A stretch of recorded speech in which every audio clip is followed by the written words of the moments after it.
Je m'appelle Pasteur Parlo, un des représentants aussi de l'Union sociale. C'est Madame Antambo,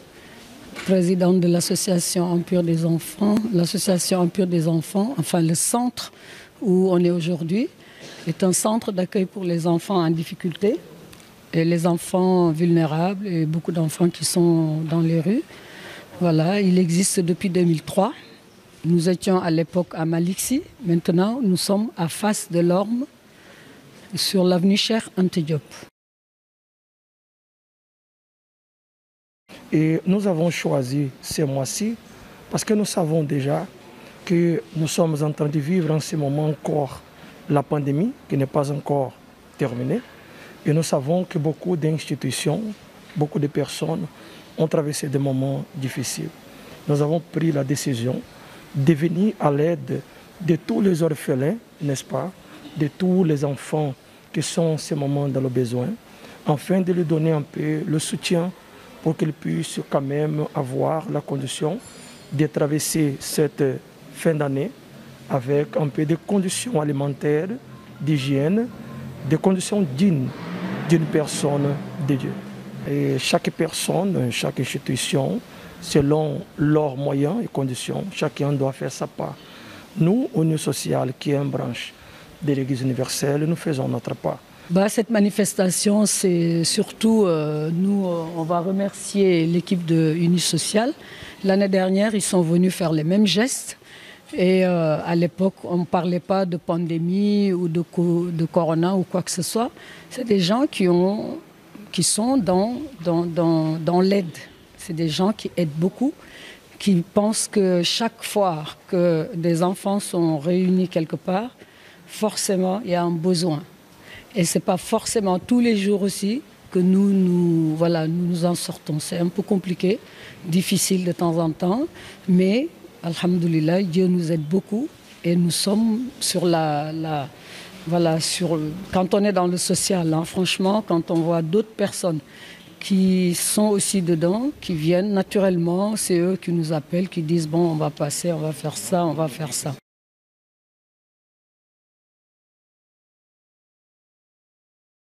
Union sociale sont les partenaires de l'Empire des enfants. On les remercie beaucoup pour ça et quand ils arrivent sur le plan moral, sur le plan pour ces enfants-là qui ont besoin de rigoler, qui ont besoin d'être heureux, d'être contents, ils sont aussi là pour animer, pour faire rire ces enfants et surtout après pour nous donner beaucoup de matériel pour eux. Donc forcément, voilà, merci à vous tous et surtout à l'équipe d'animation, voilà. Et nous allons remercier à tous les fidèles, à toutes les personnes qui ont collaboré pour que ces gestes soient réalisés aujourd'hui. Et nous espérons que d'autres institutions, que d'autres organisations au Sénégal puissent également contribuer avec leur soutien.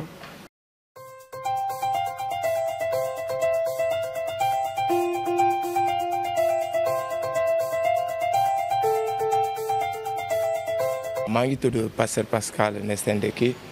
nekk ki nga xam ci ne moo jiite liggéey Union sociale bi fii maanaam bi nga xam ci ne ab kuréel la bi nga xam ci ne dafa bokk ci centre d'accueil universel maanaam kuréel bi nga xam ci ni fépp fi nga xam ci ne am na fa solo kuréel boobu day jóg pour mën a dimbali doomu aadama yi. man maa ngi tudd Soxna Anta Mbow ñi ngi ci këru xale yi Empire des enfants nekk na depuis 2003. kër gi léegi mu am 17 ans ñi ngi woon nag bu yàgg booru Malick Sy côté Médina mais léegi dañu toxu ci ñi ngi Face de l'Orme voilà ci avenue Cheikh Anta Diop bi ça aussi c'est un grand nom et voilà je suis très contente d'avoir cette adresse là donc bu ñu ñëwee fii Empire xale yi ñu fi accueillir mooy xale yoo xam ne dañu nekk ci mbedd mi dañu am ay difficultés ak seen famille xale yoo xam ne sax nekkuñu ci dawuñu ci ay daara wala yooyu mais ñi ngi fi ñun daal xale mooy suñu problème xale bu fi ñëw nag fëgg buntu kër gi lépp luñ ci war a def dinañ ko def parce que nit ñi dañuy indil xale fii police daf ñuy indil xale gendarmerie daf ñuy indil xale pompier yi dañuy indil xale nit kuy dox ci mbedd mi sax gis xale boo xam ne dafa am problème ak tolof-tolof dañu koy indil ñun nu mu mënti demee dinañu fexe ba lijjanti problème mu xale bi. am na xale yoo xam ne dañuy réer rek ci bëccëg bi ñu góorgóorlu ba gis parents yi dem police def li ñu war a def dem léeg-léeg télé yi wane leen ak yooyu ba delloo leen seen i njaboot daal. taxawaay bi nga xam ni am ngeen ko tey ci Afrique des enfants madame wax na ko. ñu tey rek yàgg ngeen taxawaay bu mel noonu mën ngi ci dellu. tey ji dañ fi ñëw comme nu mu ko waxee nekkul yoon bu njëkk parce que ñu ngi fi faral di ñëw déjà parce que gis nañu ni am na nécessité bi maanaam am na yitte bi alors moo tax dañuy mbooloo d'ailleurs damay profiter pour wax ni waxtu wi nii nekkul fii kese lañ ko nekk di def parce que lu jëm ci région Thiès waxtu bi ci benn orphelinat ñu ngi dimbali xale foofu Tamba waxtu bi nii ñu ngi di fa dimbali ñi nga am ci ñoo son aussi Ziguinchor ainsi de suite ci juróom-ñetti gox fu mu toll nii centre d'accueil jaale ko ci uni sociale dafa jóg pour dimbali leen. lu waral ñu former kuréel gi parce que sunu borom dañu digle ñu dimbali wante sunu morom dafa lu njëkk li nga am ci ni sant nañu ko moo ñu bëgg sunu morom comme ni ñu bëggee sunu bopp. gannaaw xam nañu fii ci këru xale yi fii bëri na ay xale yi nga am ci ni léeg-léeg amuñu ay waajur doom xale bu ndaw soxla na waajur ci wetam pour yar ko pour toppatoo ko pour mu nekk ci aar mais dañu seetlu ci kër xale yi ñëpp a fi ñëw ñi nga am ci ni xëy na ñàkk nañ seen waajur ñi nga am ci ni dañu nekk ci dañ leen for comme maman bi ni mu ko waxee ci mbedd mi. loolu moo tax uni sociale nekk branche église universelle maanaam di jóg pour dimbali waate ngir képp ki nga am ci ni am na jafe-jafe rek. bés bi pour ñun lu baax la parce que ñii fi ñëw nii tey uni sociale nuñ koy wax ci wolof est-ce que am na nekk mbooloo wala mbooloo la buy dimbale te loolu lu baax la parce que xam naa ne ñëw nañ fi daaw voilà léegi daal mën nañ ne ñoom ci baayu xale yeeg ndeyu xale yi la ñu bokk daal ñu ngi leen ciy gërëm bu baax di leen sant xam ne lii lu fort la ci ñun parce que nga toog benn place ñu la fay fekk di la defaral loolu aussi loxo yàlla moo ci nekk parce que ñun mission la ñu yor yàlla nag moo ñuy indil ay nitam yàlla mooy tànn di ñu yónnee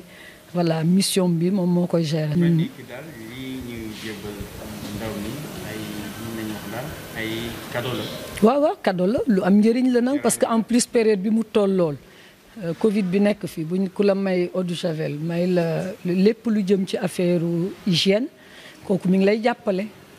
voilà mën na nekk leneen parce que nag ubbi wuñu carton yi ba gis mais xam naa ne yu am njëriñ la comme daaw indi ay bonbon indi ay fowukaay indi ay lu nekk rek jox ko xale yi pour rek ñu kontaan. voilà sant yàlla bu baax maa ngi leen di remercier aussi jaa ngeen jëf.